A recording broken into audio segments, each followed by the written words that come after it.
Good morning, Zarina and Sir Alan. Magandang umaga, Pilipinas. Na ito na po ang latest sa lagay ng ating panahon.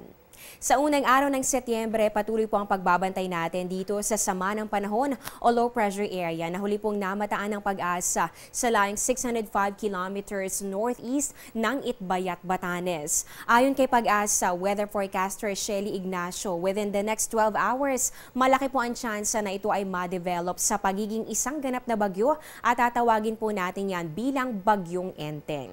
Inaasahan din po natin na ito po ay patuloy na palalakasin itong hanging habagat o yung southwest monsoon na magpapaulan pa rin, partikular na dito sa kanlurang bahagi ng Northern Luzon. So inaasahan pa rin po natin ang maulap na kalangitan na magdudulot ng mahina hanggang sa katamtamang pag-ulan at mga pagkidlat pagkulog dito yan sa Ilocos Region, ganun din sa mga probinsya ng Apayao and Cagayan at kabilang din po dito ang mga isla ng Batanes and Babuyan. Dito naman sa Metro Manila at pati na rin sa natitirang bahagi pa ng ating bansa, mararanasan po natin yung bahagya hanggang sa maulap na kalangitan na meron pa rin po chances nitong mga pulupulong pag-ulan o pagkidlat pagkulog. At sa puntong ito, silipin naman po natin kung paano nga ba maapektuhan itong LPA at ng hanging habagat ang agwat ng temperatura sa iba't ibang bahagi ng bansa.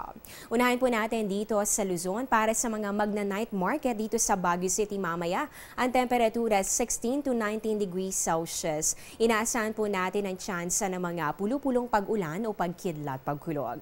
Dito naman sa Metro Manila para sa mga mamimili na ng Christmas decorations, inaasahan po natin makikiayo naman sa inyo ang lagay ng ating panahon dahil makakaranas naman tayo ng 26 to 31 degrees Celsius at ng generally fair weather condition.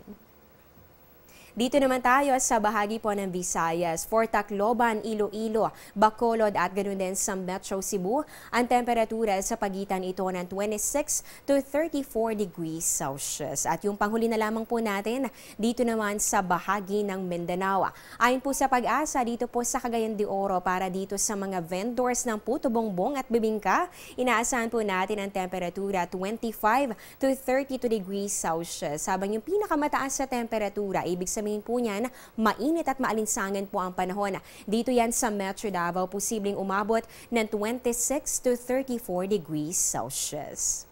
Yan ang latest sa lagay ng ating panahon para sa Radyo Vision. Ako po si Amor La Rosa mula dito sa Pag-asa. Magandang umaga sa inyong lahat.